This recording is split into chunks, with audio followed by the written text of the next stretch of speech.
하나님 말씀은 베드로전서 4장 7절로 11절까지 말씀입니다. 신약성경 381쪽 한 절씩 교독합니다. 만물의 마지막이 가까이 왔으니 그러므로 너희는 정신을 차리고 근신하여 기도하라.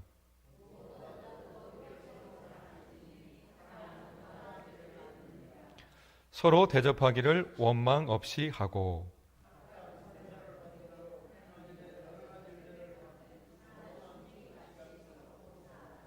함께요. 만일 누가 말하려면 하나님의 말씀을 하는 것 같이 하고 누가 봉사하려면 하나님이 공급하시는 힘으로 하는 것 같이 하라. 이는 범사에 예수 그리스도로 말미암아 하나님이 영광을 받으시게 하려 함이니 그에게 영광과 권능이 세세에 무궁하도록 있느니라. 아멘. 베드로 사도는 종말의 때에 합당한 성도의 신앙생활과 관련하여 오늘 본문을 통해 권면하고 있습니다. 특히 그리스도의 고난을 본받는 성도의 고난이라는 주제와 함께 고난에 대한 보상으로서 하나님의 심판과 종말에 대해서 일괄되게 언급하고 있는데요. 3장 18절로부터 4장 6절까지 심판에 대하여 길게 말했던 베드로가 오늘 본문을 통하여 임박한 종말을 준비하며 예수님을 믿고 따르는 성도로 최선의 삶을 살 것을 요청하고 있습니다. 그게 정신을 차리고 근신하고 기도하라는 내용이죠.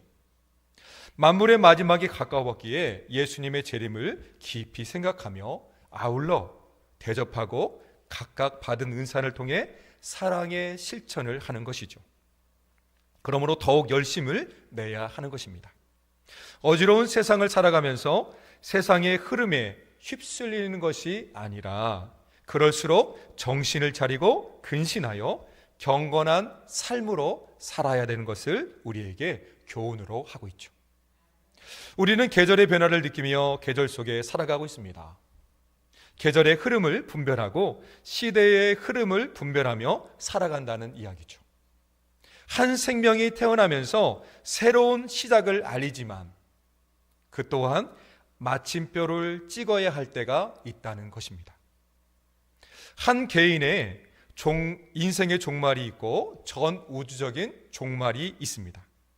개인의 종말은 죽음을 통해서 이루어지는 것이죠. 우주적인 종말은요, 우리 예수님이 다시 재림하실 때 임하는 종말입니다. 인생 각자의 개인적인 종말이 금방 다가옵니다. 세월은 총알로 비교하고 있죠. 또 빨리 흐르는 물로 비교하고 있습니다. 그처럼 세월은 빨리 지나간다는 의미겠죠. 사망의 그늘이 언제 우리에게 들이올지 모르는 것입니다. 세상에 태어날 때는 순서가 있지만 세상을 떠날 때는 어떻습니까? 누가 먼저 갈지 아무도 모른다라는 말이 있습니다. 죽음에 대한 막연한 공포심과 허무함을 표현하기보다는 인생을 보람있게 살고 또 가치 있는 삶을 살아야 함을 강조하는 말이겠죠. 빨리 달린다는 것은 참 좋은 것입니다. 그러나 아무리 빨리 달려도 가는 방향이 목적지와 다르면 어떻습니까? 큰 낭패를 당하고 말죠. 조금은 느려도 바른 방향으로 가는 것이 중요하다라는 것입니다.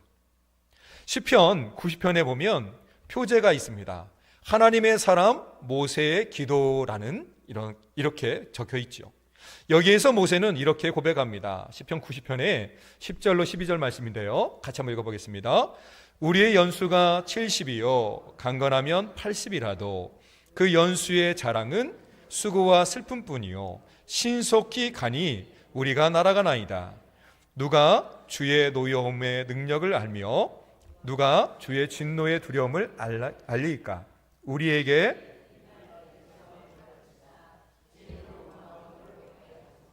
아멘. 우리 인생이 신속히 가니 날아간다라고 표현하고 있습니다. 그 모든 날이 순식간에 지나간다는 뜻이죠. 여기에서 모세는 우리에게 우리 날 계수함을 가르치사 지혜로운 마음을 얻게 하소서라고 기도하고 있습니다.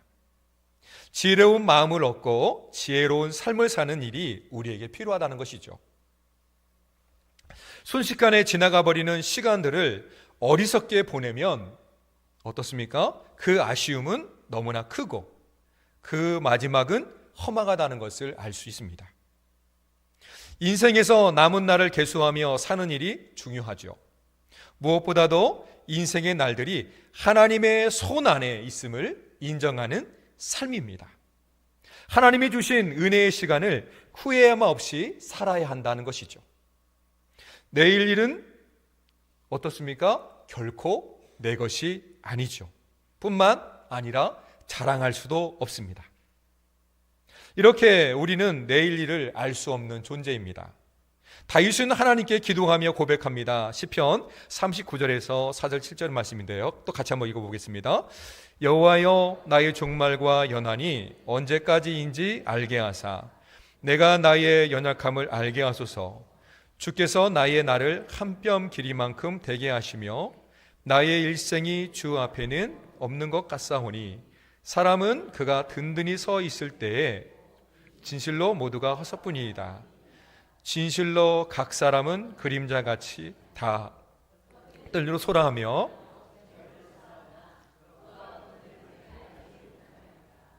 주여, 이제 내가 무엇을 바라리요? 나의 소망은 주께 있나이다. 아멘.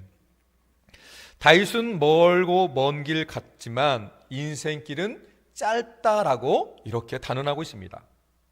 우리는 이 땅에서 잠시 나그네처럼 이방인처럼 머물며 사는 사람입니다. 사람의 생각 속에는 이 세상이 마치 영원할 것처럼 여기는 사람들도 있고요, 착각하는 사람도 있고요, 또 마지막 때가 결코 오지 않을 것처럼 살아가는 사람들도 있습니다. 그러나 세상의 모든 날은 아침에 있다가 낮에 없어지는 안개와 같다는 것입니다. 우리 소망은 어디에 있습니까? 주께 있습니다. 우리는 인생의 마지막이 있고 주님 앞에 서는 그날이 가까이 왔음을 기억하며 지혜자의 삶을 살고 있죠. 베드로 사도는 만물의 마지막이 가까이 왔으니 라고 말합니다. 단지 두려움과 위협을 주는 말은 아닙니다. 말세에 대한 의식을 다시 일깨워주는 위로와 용기의 말이죠. 우리 7절 말씀을 같이 읽어보겠습니다. 만물의 마지막이 가까이 왔으니 그러므로 너희는 정신을 차리고 근신하여 기도하라. 아멘. 만물의 마지막이 가까이 왔다라는 이 말세적인 정황은 현재 성도의 삶을 규정을 합니다. 그 삶의 규정은 이렇습니다. 정신을 차리고 근신하라. 그리고 기도하라. 이러한 삶은 천국에 대한 소망과 연관이 있는 것이죠. 마지막 곧 예수님의 재림과 함께 시작되는 인류의 종말을 말해주고 있습니다. 그래서 이 말씀은 예수님이 하신 말씀과도 서로 연결되어 있죠. 마태복음 25장 13절 말씀입니다. 그런즉 깨어 있으라. 너희는 그 날과 그때를 알지 못하느니라. 아멘. 세상에 대한 관심과 집중은 우리 마음을 혼란하게 하죠. 하나님 말씀에 집중되어 있어야 되는데 다른 것에 눈을 돌리니까 어떻습니까? 혼란하고 미혹을 받게 되는 것입니다. 마지막 때에 정신을 차리고 기도함으로 깨어 있어야 합니다. 베드로는 특별히 기도 안에 머물러야 함을 분명하게 우리에게 제시해 주죠. 그래서 이렇게 말합니다. 너희 자신만으로는 매우 연약하기에 너희를 강하게 붙들어 주시기를 주께 기도하라 라고 이렇게 이해할 수 있습니다. 베드로는 심판이 기약 없는 먼 훗날의 일로 이야기하거나 무의미하거나 허무한 것으로 이야기하지 않습니다. 곧 일어날 임박한 날임을 말해주고 있죠. 이러한 사실을 통해 당시 로마 공권력으로부터 극심하게 핍박을 받던 성도들에게 위로와 소망을 전달하는 말씀이었습니다. 정신을 차리지 못하면 소돔과 고모라의 마지막 때의 사람들처럼 어떻습니까? 어리석게 살아갈 수밖에 없습니다. 하나님의 질서가 아니라 세상 사람들이 행하는 그 질서대로 따라간다는 거죠. 그렇다면 말세의 사람들은 어떠한 모습으로 살아갈까요? 사도 바울은 디모데후서 3장에서 이렇게 보도하고 있습니다. 3장 1절에서 5절 말씀인데요, 좀 길지만 함께 읽겠습니다. 너는 이것을 알라. 말세에 고통하는 때가 이르러 사람들이 자기를 사랑하며 돈을 사랑하며 자랑하며 교만하며 비방하며 부모를 거역하며 감사하지 아니하며 거룩하지 아니하며 무정하며 원통함을 풀지 아니하며 모함하며 절제하지 못하며 사나우며 선한 것을 좋아하지 아니하며 배신하며 조급하며 자만하며 쾌락을 사랑하기를 하나님 사랑하는 것보다 더하며 경건의 모양은 있으나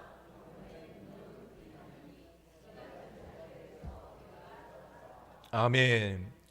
경건의 모양은 있으나 경건의 능력은 없다라고 말하고 있습니다. 자기를 사랑합니다. 돈을 사랑합니다. 교만합니다. 비방하며 무정하며 원통함을 풀지 않고 사람들은 점점 사나워집니다.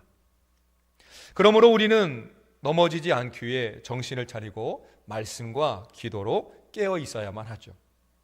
정신을 차리지 못하면 말씀을 떠난 엉뚱한 삶을 살게 되기 때문에 그렇습니다.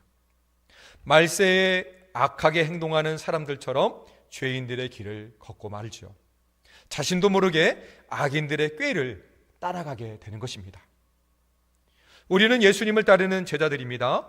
예수님의 모습을 닮아가는 사람들이죠. 예수님의 제자 중에서 베드로는 예수님의 수제자라고 이렇게 부름을 받았죠. 일컬어졌죠. 예수님은 십자가에 죽으시기 전에 마지막 만찬을 나누신 후 감람산에 기도하기 위해서 올라가셨습니다.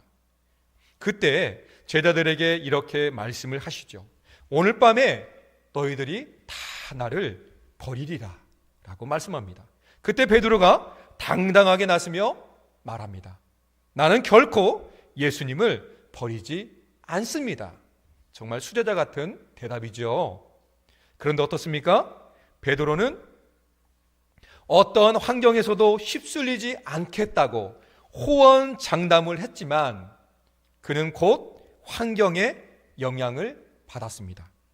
분위기에 압도되어서 중심을 잃고 무너지고 말았습니다. 환경에 따라 요동치는 것이 아니라 마음 중심을 잃지 않는 것이 근신하여라는 뜻으로 우리가 이해할 수 있습니다. 마지막이 가까울수록 오직 예수님만 바라보며 요동치지 않고 기도와 절제로 경건의 삶을 살아야 하죠. 예수님은 이 땅에 오셔서 항상 기도하며 사셨습니다. 십자가에 못 박혀 그 극심한 고통 중에서도 하나님의 뜻을 구하며 하나님 아버지께 기도하신 분이죠. 환경에 영향을 받지 않으셨습니다. 베드로 사도는 성령 충만함을 받고서 항상 기도하며 살았습니다. 정신을 차리고 근신하며 기도하는 일에 집중하였죠. 정신을 차리고 우리 자신을 말씀으로 살펴서 항상 기도함이 깨어 있어야 한다고 말해주고 있습니다. 깨어 있어야 함을 말하고 있습니다. 하나님께서 공급해 주시는 힘으로 살 때 세상을 이기는 승리의 비결인 것입니다. 예수님을 믿고 따르는 우리는 뜨겁게 사랑하는 일이 중요합니다. 그리고 뜨겁게 사랑해야 하며 이것이 곧 하나님께 영광 돌리는 삶인 것을 말해주고 있습니다. 본문 8절인데요. 같이 읽어보겠습니다. 무엇보다도 뜨겁게 서로 사랑할지니 사랑은 허다한 죄를 덮느니라. 아멘. 뜨겁게라는 말은 모든 것을 다 동원한다라는 의미를 지니고 있습니다. 그러므로 모든 것을 다 총동원해서 사랑하라라고 말하고 있죠. 이러한 사랑은 허다한 허물과 죄를 덮어줍니다. 감정적으로 하는 일시적인 사랑이 아니라 의지와 결단을 가지고 행동이 뒤따르는 아가페적인 그런 사랑이죠. 마지막 주님 앞에 서서 정산할 때가 돌아오겠죠. 그때 열매 중에 열매, 그 중에 제일은 사랑 사랑일 것입니다. 실천하기 힘든 일이지만 주님은 우리의 사랑을 통하여 영광을 받으시죠. 사랑은 오래 참는다고 했습니다. 얼마나 오래 참아야 할까요?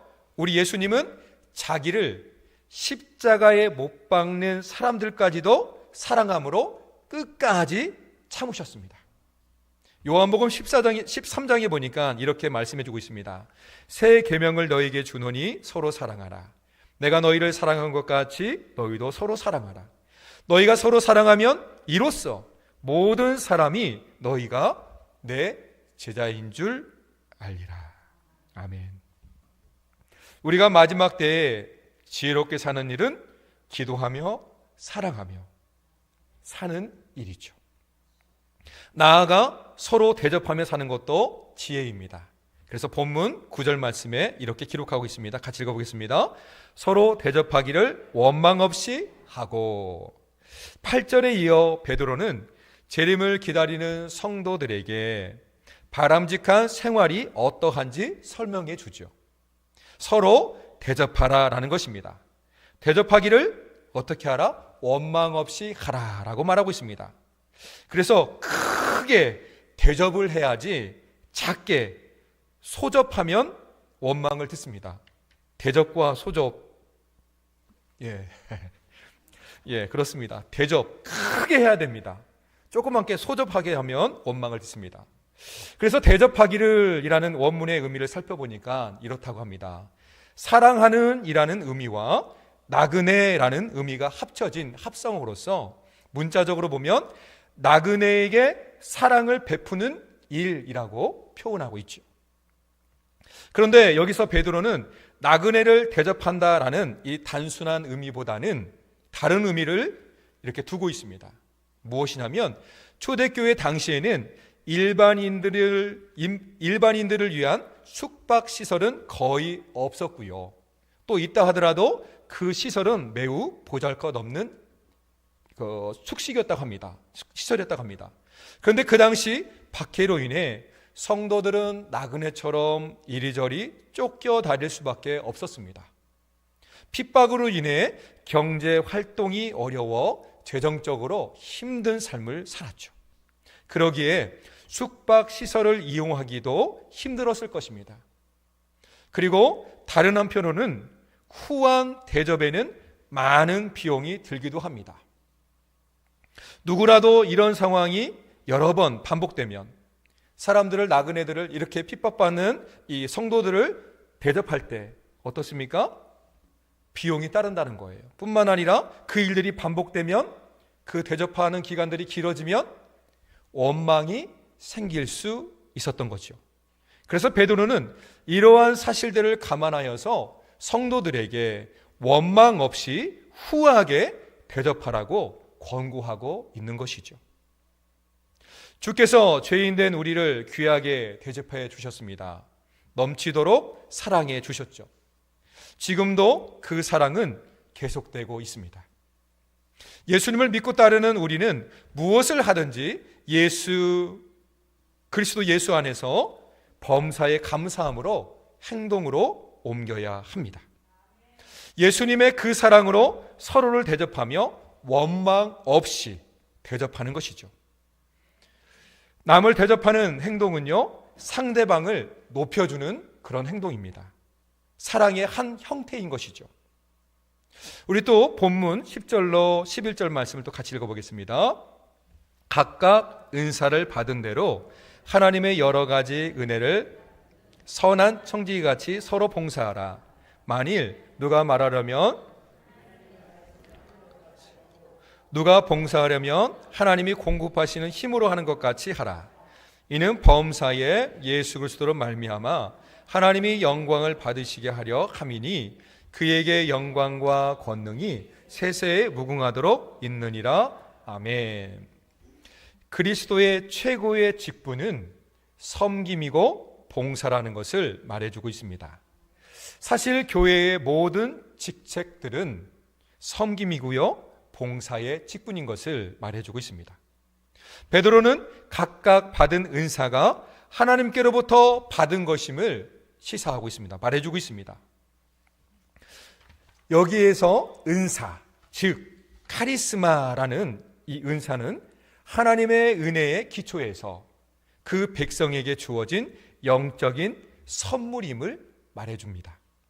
예언이나 방언, 그리고 치유의 은사, 이와 같은 특별한 은사만을 말하는 것이 아니라 가난한 사람을 돌보는 것, 가르치는 것, 긍휼을 베푸는 것처럼 교회 공동체를 섬기는데 유익한 모든 것을 포함하는 것이 은사라고 이렇게 말해주고 있죠.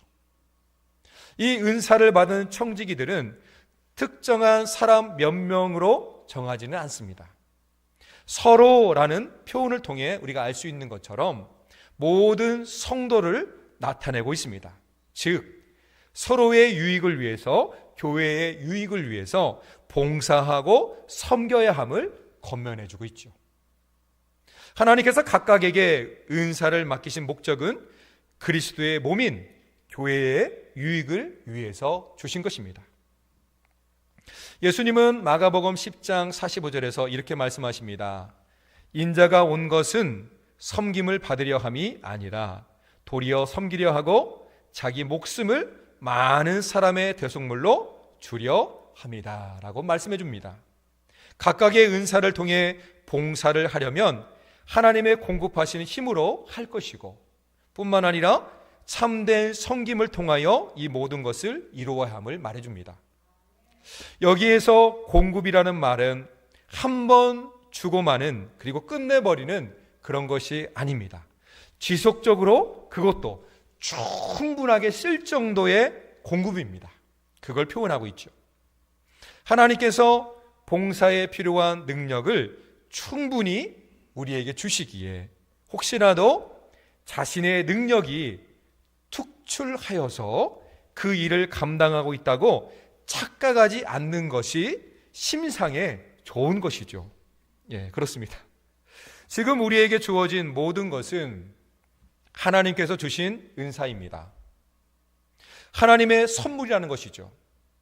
하나님께서 주신 선물이므로 누구도 자랑할 것이 못 됩니다. 하나님께 받은 은사를 가지고 주님의 몸된 교회를 세워가야만 합니다. 서로 봉사함으로 주님의 몸된 교회를 든든히 세워야 합니다. 특별히 연말이 다가오고 있습니다.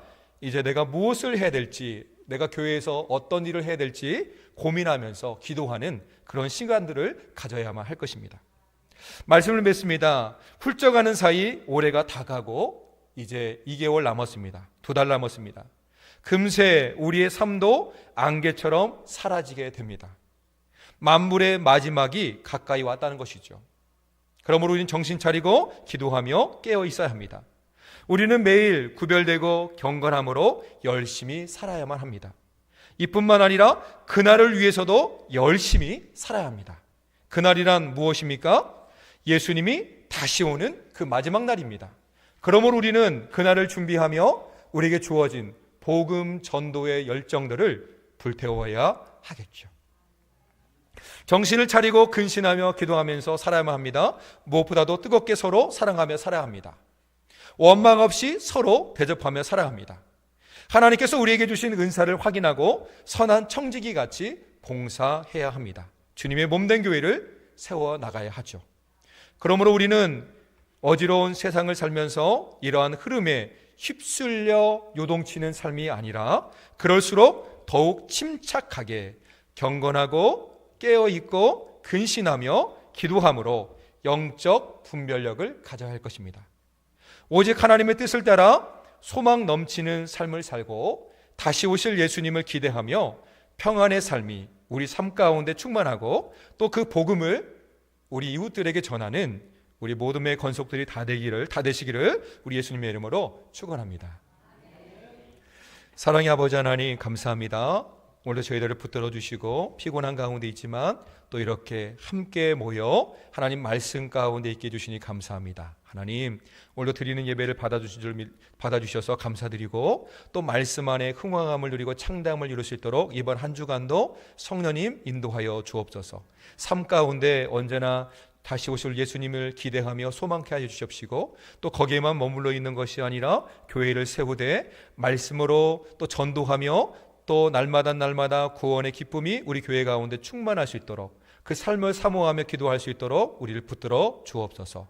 오늘 함께하지 못한 우리 믿음의 권속도들 계십니다. 동일한 성령님의 은혜로 덧입혀 주옵소서. 감사하고 우주 예수님의 이름으로 기도합니다. 아멘.